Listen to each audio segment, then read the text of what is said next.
As human society has progressed over time, our knowledge and capabilities have been intrinsically getting better. This has led to massive advancements of transport, industry, and luxuries once thought to be only for the best of the best. The reality is, most of us who even may not be doing so well, by our standards now, are living better than most kings and queens were living in the medieval period. But with these advancements come issues. Ignorance, oversight, or intentional, it can be called a lot of things, but regardless of how you view it, an industrial disaster can have unintended consequences that are far-reaching.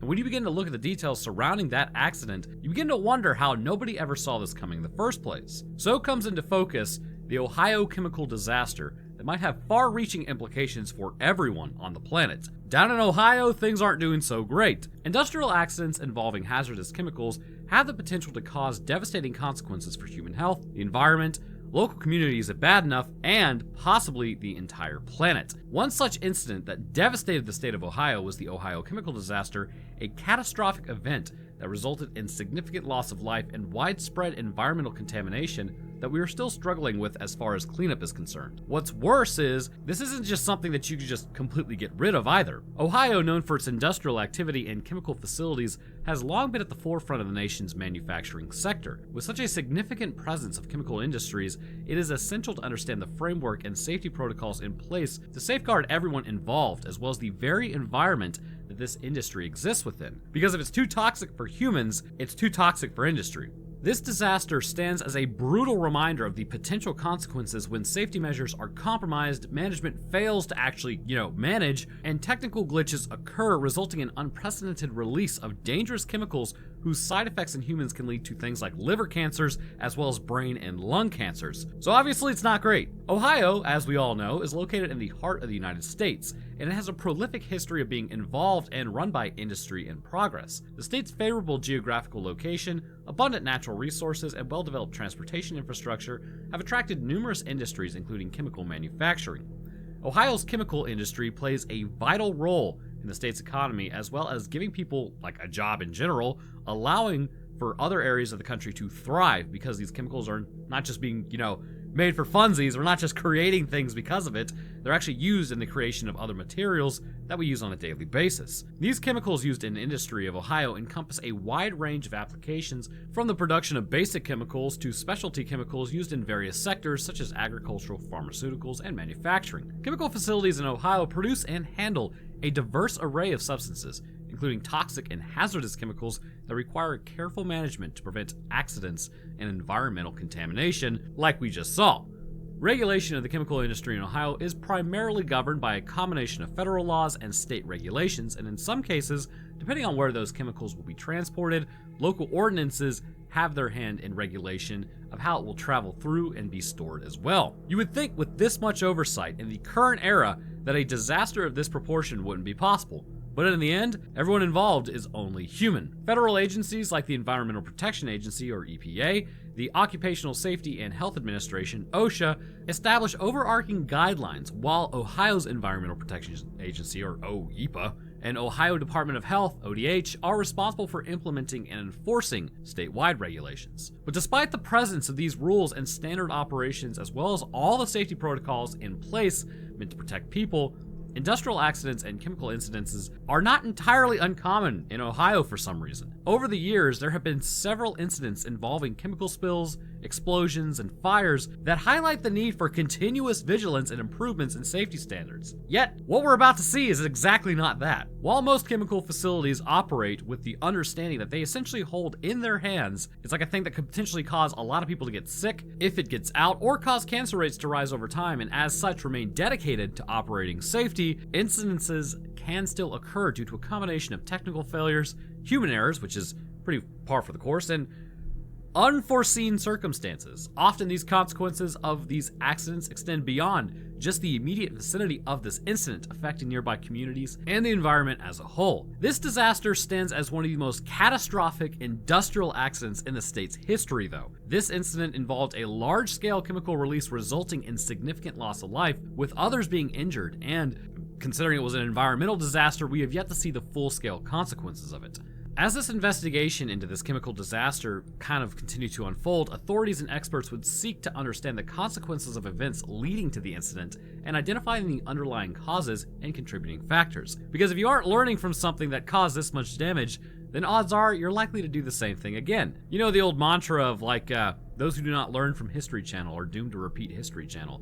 The aim, however, was not to hold responsible parties accountable, although anyone who let this go needs to be held accountable, but again, to learn from the issue overall, and with any luck, never repeat it. Until we move out into space, where we do the same thing again, just in a different way on a larger scale. It is a very human thing to do. It was around 9 p.m. on February 3rd that a train would derail in East Palestine, a village of about 4,700 residents, about 50 miles northwest of Pittsburgh. There were 150 cars en route from Madison, Illinois to Conway, Pennsylvania. The NTSB said that 38 cars derailed and a fire ensued, damaging another 12 cars. The train, operated by Norfolk Southern, had been carrying chemicals and combustible materials, with vinyl chloride, a toxic, flammable gas, being the most concerning to investigators. Residents on both sides of the Ohio-Pennsylvania border were ordered to evacuate as Governor Mike DeWine of Ohio raised alarms about a possible explosion. Then on February 6th, the authorities released the toxic materials from 5 tankers, and the contents were diverted to a trench and burned off. A report would be released that although a wheel bearing had been heating up, the report said an alarm did not sound to alert the crew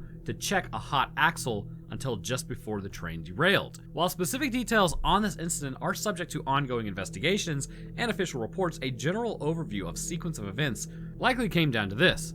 The incident might have been initially triggered by an equipment malfunction, possibly a chemical leak, or maybe even an unforeseen event within the facility itself. Either way, there were things that probably could have been planned for or accounted for, but it appears success breeds complacency. This initial trigger may have set off a chain reaction that rapidly escalated into a full-blown disaster. As the initial event unfolded, it is likely that the efforts to contain or mitigate the situation were kind of hindered, leading to an escalation of this incident. While the disaster continued to unfold, staying the hand of the cleanup crew initially and possibly the location may be default here, as well as the fear that there could possibly be an explosion. The facility's emergency response systems were also potentially overwhelmed, and there may have also been delays because of the severity of the situation.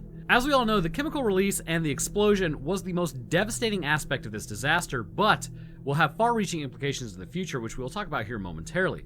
Toxic and flammable substances might have been released into the atmosphere, also causing immediate health risks to employees within the facility and residents in nearby areas, making breathing difficult and calling into question what people were actually inhaling. The explosion and release of these hazardous chemicals resulted in significant loss of life initially, and injuries would come in filtering in amongst facility workers and first responders.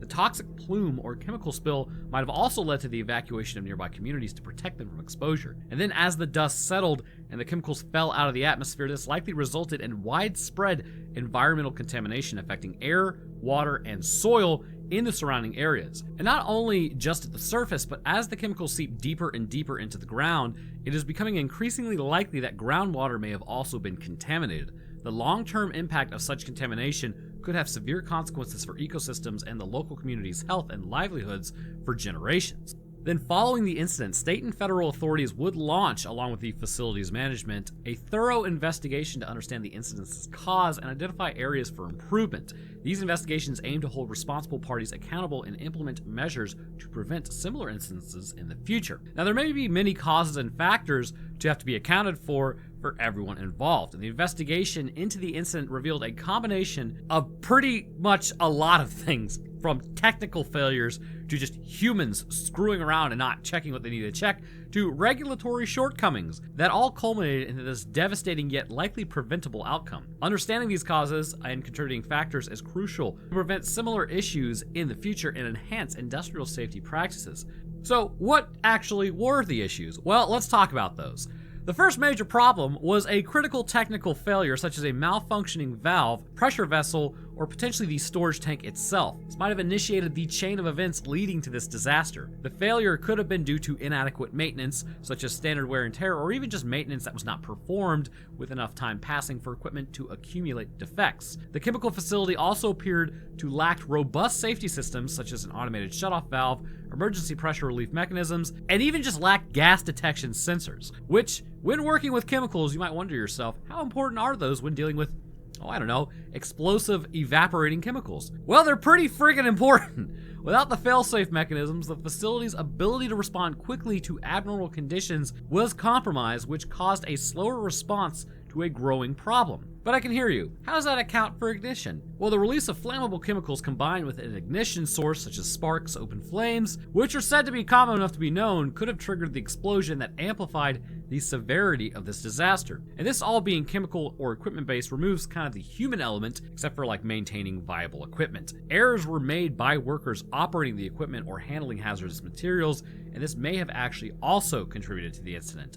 These errors could be like improper procedures, miscommunications, and even it came down to inadequate training. Inadequate supervision and lack of adherence to safety protocols by management possibly allowed for unsafe practices to persist, leading to a higher risk of accidents. As you're beginning to figure out, this was like a whole plethora of issues that for some reason didn't just immediately cause the world to explode originally. And like I said, it's kind of alarming how much stuff was just allowed to, well, screw it, let it just go. Nobody cares, right? Well, this is the result. So on top of this, workers may have also been pushed too hard without enough rest. So fatigue, high workload, and workplace stress might have impaired workers' judgment and performance, increasing the likelihood of errors to accumulate. So it also appeared the facility may have failed to comply with all these safety regulations and industry standards, either due to just outright negligence or intentional disregard for safety measures. Cutting corners isn't unheard of in the name of profit. So these weaknesses in the existing regulations, or just potentially the complete inadequate enforcement by regulatory agencies, allowed for these safety deficiencies to go unnoticed. And arguably the worst thing about this disaster is not the loss of the chemical or the cut profit or who is at fault, but the location of the chemical facility in close proximity to residential areas could have increased the potential for human casualties and the environmental impact beyond what it already did. But regardless of everything listed, most notably, the overall safety culture within the organization might have been lacking, where the safety of everything was not prioritized and was seen as a hindrance to productivity. After the investigation, it appears that a focus on short-term profits and cost-cutting measures could have led, or allegedly led, let's say allegedly, to the compromises in safety investments and risk mitigation strategies. This chemical disaster will have far-reaching implications and devastating consequences on both human health and the environment. The scale and intensity of this incident resulted in immediate casualties, injuries, and long-term health effects for those individuals exposed to hazardous chemicals that we haven't even seen the outcome yet. Additionally, the disaster caused widespread environmental contamination, impacting air, water, and soil as mentioned in the surrounding area, which again, we don't know the long-term consequences as of yet. Now you may be curious, or possibly even just more alarmed about how these chemicals actually function in the human body and why they do what they do. Well, Papa Roanoke has got you covered on all the horrific things you never wanted to know. Most have to do with just chemical burns to your lungs, resulting in inflammation, but you cannot forget, whatever you intake into your body has to make sure it's not toxic or harmful. And as we know, well, usually chemical disasters are pretty harmful. So in this way, issues can begin to arise. Upon entering the bronchial tubes and bronchi and heading to the alveolar sacs of the lungs, this delicate tissue can become inflamed and burned by the presence of these chemicals in the air. This will decrease the effective breathing capability of a person, making it more difficult with each next breath drawn in, which will have these same chemicals in it, making the situation worse. Once entering the blood, this is where the issues begin to arise for a person.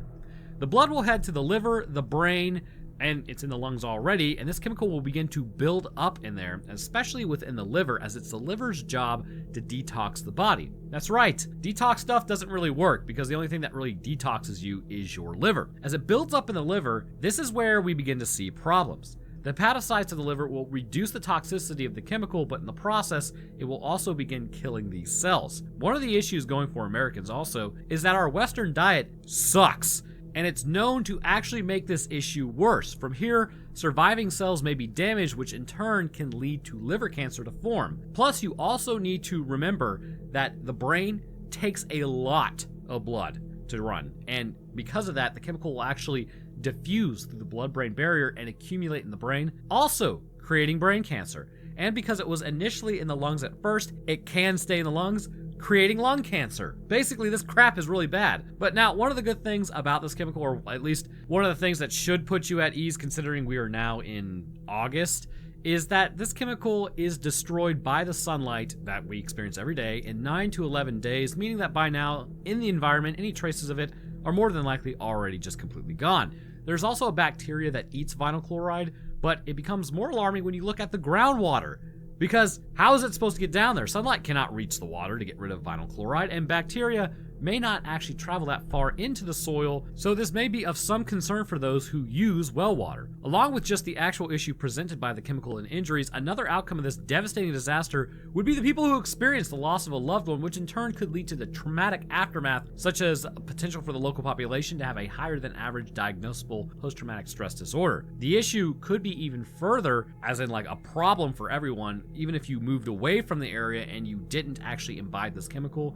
If you have those in your family who did and then succumbed, this will have basically an impact on your entire life. From what we know, the explosion and the chemicals released likely led to the dispersion of this hazardous substance through the air, which resulted in the air pollution. Toxic gases and particulate matter could have been carried by the wind, affecting a broader geographic area. Not just that, as water tends to fall out of the sky, the incident might have also caused runoff, leading to contamination of nearby bodies of water, which, if the water is deep enough and dark enough, this chemical could still be in there. This contamination could pose risks to aquatic life and limit the availability of clean water for both human consumption and industrial use in the future. But if you eat a fish that has vinyl chloride all in its body, you now have vinyl chloride in your body.